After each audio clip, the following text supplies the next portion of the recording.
It will lead you to the setting page. You need to activate by setting up a store. Go to setting. First, language selection. We have two languages. One is English, the other is Spanish. Second, shop style. Here you can set shop style, but yet only one. In the future, we will update more styles for choosing.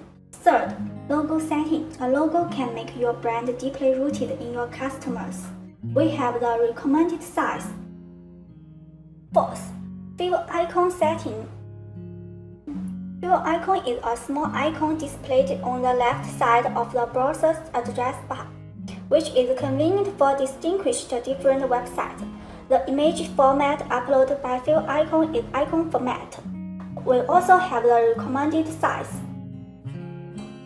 Fifth, product processing time setting.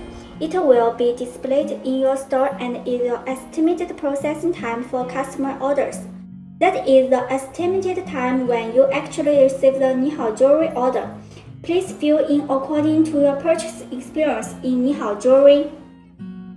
6. Contact information setting. Information that customers can use to contact you. This information will be displayed on your home page. 7. Website introduction. Your online shop introduction will be displayed on your home page. 8. SEO setting. SEO is search engine optimization. We recommended that you edit titles, keywords, and a description for your homepage that are beneficial to search engines and attract customers. Click Confirm it.